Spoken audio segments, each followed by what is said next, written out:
الحمد لله نحمده ونستعينه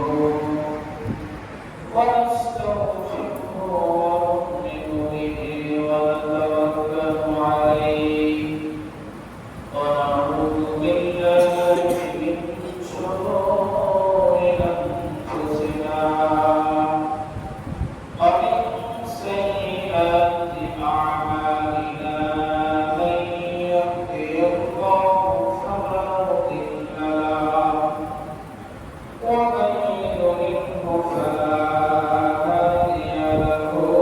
ونشهد أن لا إله إلا الله وحده لا شريك له ونشهد أن سيدنا وحبيبنا وحبيب طبيبنا ومولانا ومحبوبنا ومعشوقنا محمدا عبد الله ورسوله الذي أرسله الله بالحق بشيرا ونذيرا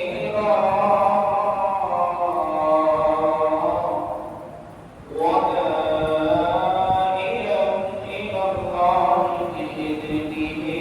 وسراجا وقمرا منيرا أما بعد فأعوذ بالله من الشيطان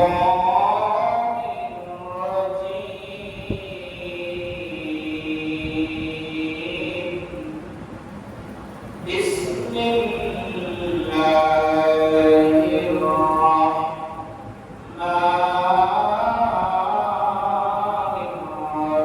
الرحيم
حسنة جميع خصاله صلوا عليه وآله الحمد لله সর্বাগ্রে সেই আল্লাহ সুবহানাহু ওয়া তাআলা শাহী দরবারে বকরতুল শুকর ও সুজুদ যে আপনি কারীম দুনিয়ার সকল প্রয়োজনীয় কাজকে উপেক্ষা করে সপ্তাহের শ্রেষ্ঠ দিন আজকের এই শাওয়াল মাসের শেষ জুমায় 28 শাওয়াল 17 এপ্রিল আজকের এই সপ্তাহের শ্রেষ্ঠ দিন জুমার দিনে মহাপবিত্র এই দিনে দুনিয়ার সকল কাজ উপেক্ষা করে আমাদেরকে আল্লাহ বাছাই করে ছাঁটাই করে প্রথম কাতারে এসে দুরাকাত নামাজ পড়তে আজকের আলোচনা আল্লাহ বক্তব্য শোনার তৌফিক যে আল্লাহ সুবহানাহু ওয়া তাআলা আমাদের সকলকে দান করলেন সে আলিশান শাহী দরবারে হৃদয়ে নিদান কালিমাতুশ শুকর প্রশংসা আদায় করছি সকলেই করছি আলহামদুলিল্লাহ রাব্বিল আলামিন আলহামদুলিল্লাহ অতঃপর সাইয়্যিদুল মুরসালিন ওয়া ইমামুল্লাহ লা ইলাহা ইল্লাল্লাহ মুহাম্মাদুর মুস্তাফা সকলেই করছি সাল্লাল্লাহু আলাইহি ওয়াসাল্লাম প্রিয় হাজিরিন করছি ওয়া আলা আলিহি ওয়া সাহবিহি আজমাইন আলহামদুলিল্লাহ আল্লাহ তাআলা আমাদেরকে আগামী কয়েকদিন পর ঈদুল আযহা এক মাস কয়েকদিন সময় আছে জিলহজ মাসের 8 তারিখ থেকে নিয়ে 12 তারিখ পর্যন্ত হচ্ছে আপনার বছরের শ্রেষ্ঠ এই মাসটা দিনে আল্লাহ তাআলা হজ সম্পাদনের নির্দেশনা দিয়েছেন। আজকে শাওয়াল মাসের 28তম দিবস হচ্ছে জিলকদ জিলহজ, তাহলে জিলকদের এক মাস, জিলহজের 9 দিন, আর আজকে তিন দিন বাকি আছে, এক মাস 10 দিন, এক মাস 10 দিন পরে কি আসবে? ঈদুল আযহা। আযহা সঠিক উচ্চারণ হচ্ছে আযহা। বুঝতে তো আমাদের বাংলা ভাষায় বলি আযহা, কিন্তু আরবি ভাষায় আযহা অর্থাৎ স্যাক্রিফাইস করা, ত্যাগ করা একটি দিন আমাদের কাছে আসবে। সেই দিন আসার আগে রাব্বি কারীম আপনার জাতির পিতা ইব্রাহিম আলাইহিস সালামকে আহ্বান করেছিলেন হজের আযান দিয়ে পাহাড়ের চূড়া থেকে আমাদের কাছে যারা পৌঁছেছিল সেই সময় আলামে বরসাত আর আলামে রূহ ইত্যাদি জগতে যাদের পুরে আওয়াজ পৌঁছেছে, পৃথিবীর প্রান্ত থেকে তারা আল্লাহ প্রদক্ষিণ করার জন্য সৌভাগ্য পায়, সুযোগ পায়। সকলেই